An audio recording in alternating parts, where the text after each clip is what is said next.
I feel like my inner being is clicked.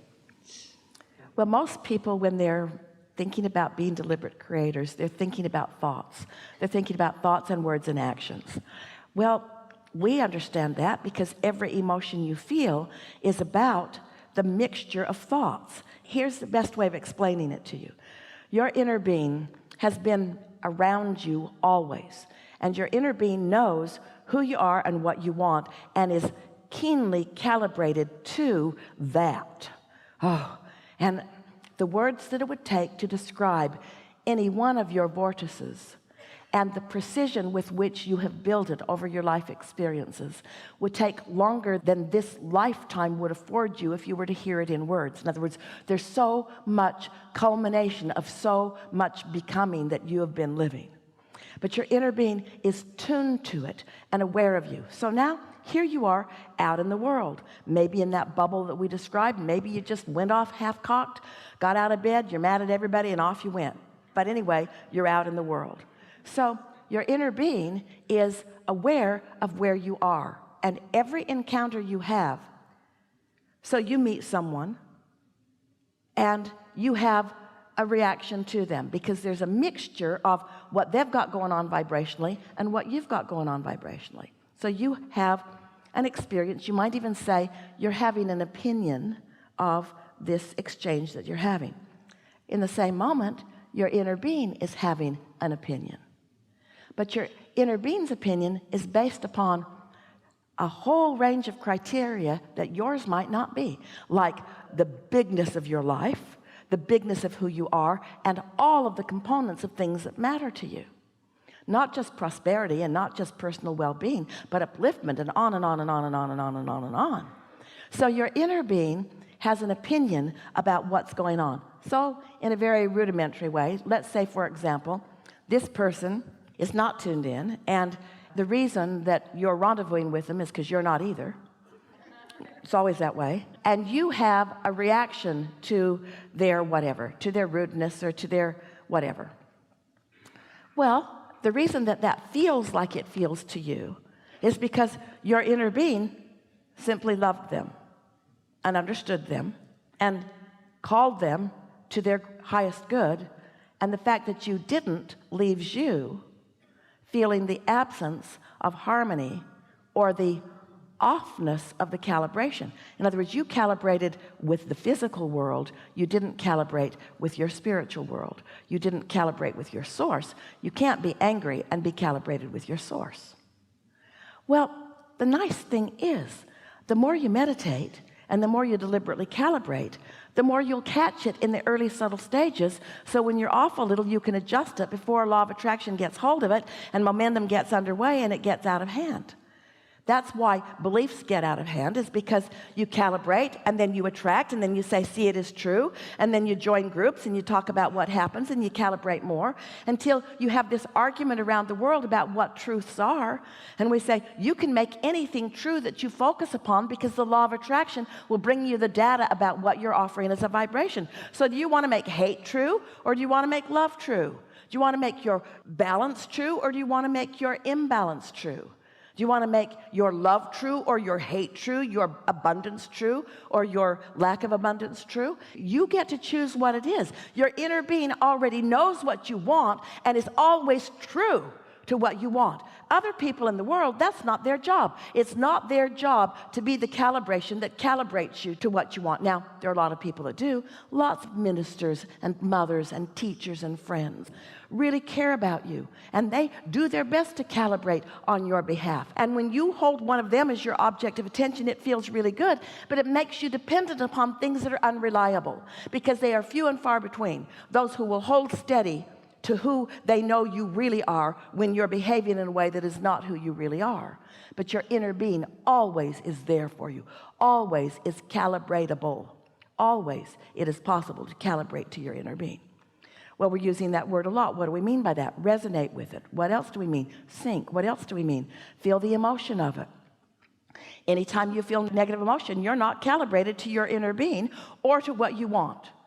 Anytime you feel negative emotion, that's just the way it is. You're calibrated to something else. You're calibrated to your rebelliousness. You're calibrated to what's wrong in the world. You're calibrated to what's wrong in this moment. And most of all, you're calibrated away from who you really are. So you're not replenishing, you're deplenishing. You're not in sync with who you are. You're not in the receiving mode, so good ideas can't flow. You're in the leave your wallet on the counter and drop your credit card between the slot and the floor and trip over your own shoelace and break your own teeth out mode. That's the mode that you're in. You get to choose. It gets better and better and better and better and better, or worse and worse and worse and worse and worse. And you get to decide where along the way you're going to tune in. You get to decide how far out of balance you're willing to be. Well, a lot of you are willing to get pretty far out of balance because you have found that others feel sorry for you, or that others will support you, or that others will see you as vulnerable. If you get in a bad enough spot, if you dig a big enough hole and crawl out, they'll make a monument for you. There's a lot of rewards from the physical world as you suffer your way into the game that they've been by default playing.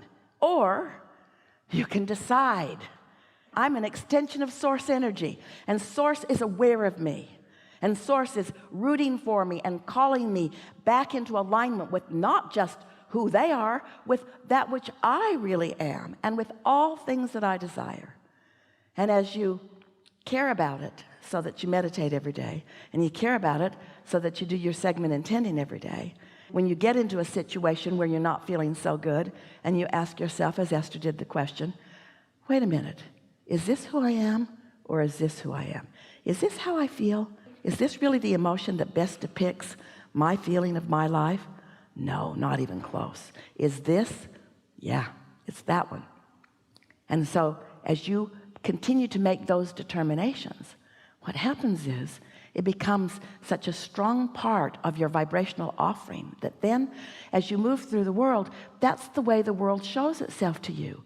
And there's lots of rebels who they'll fight you on that, because you'll say, wait a minute, this is what I see.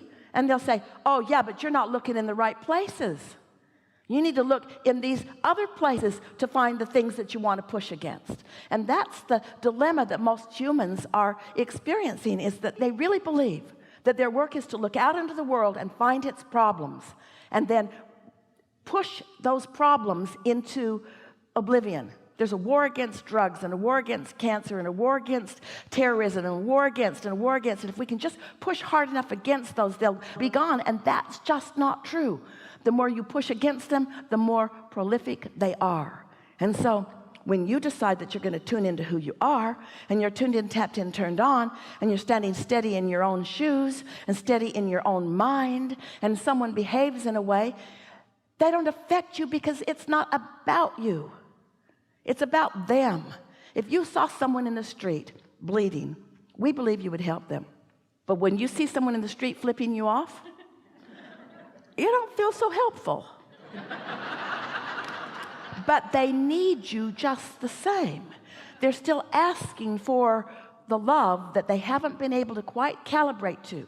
So think about this. If there are people in the world, and there are a lot of them, that have been living and observing life and have become rebellious and are pushing against all things unwanted, and they're hurting bad, and you decide you're tired of hurting, and you show yourself that there is another way, and you find relief in meditation, and then you do it often enough that you feel the true momentum of love and appreciation and joy in calibrating to who you are, and then you see someone out there in the world who is hurting, and you love them.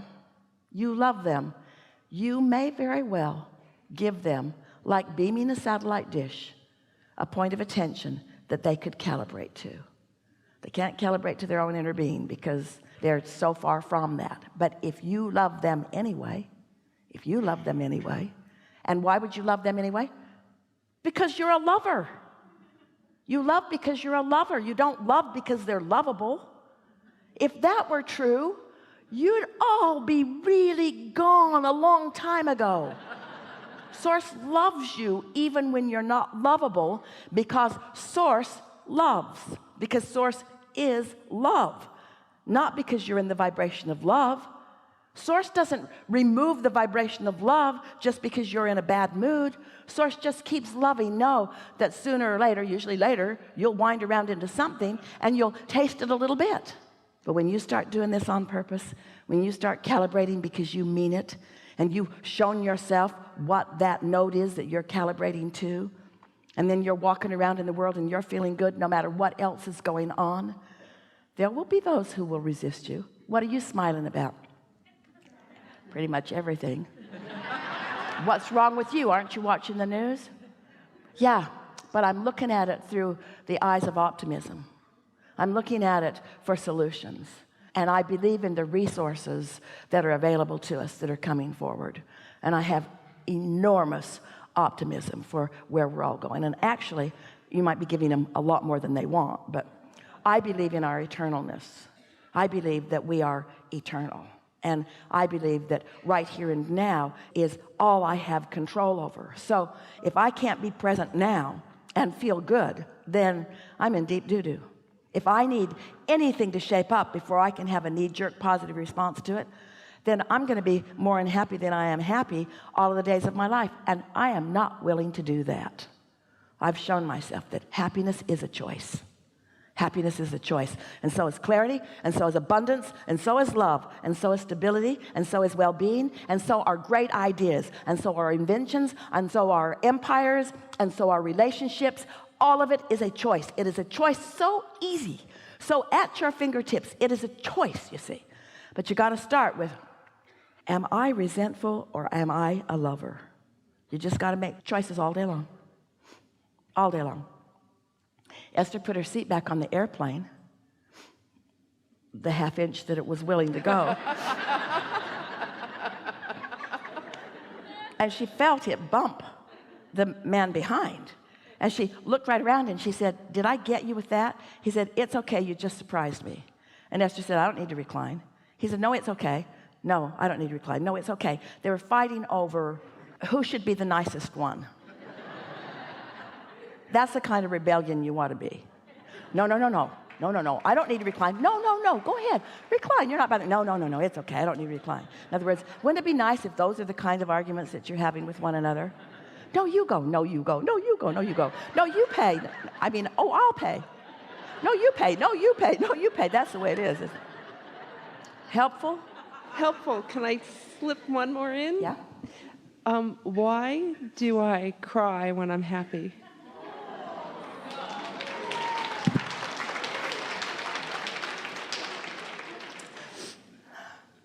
Prepare yourself. Okay. You're about to cry from sadness. No.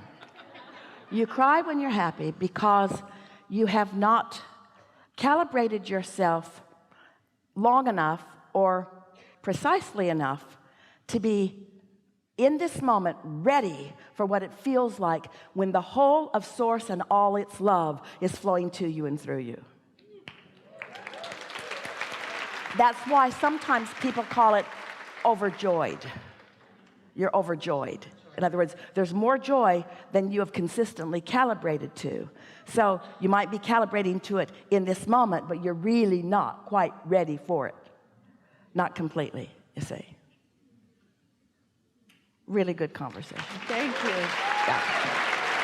Yeah. Thank you.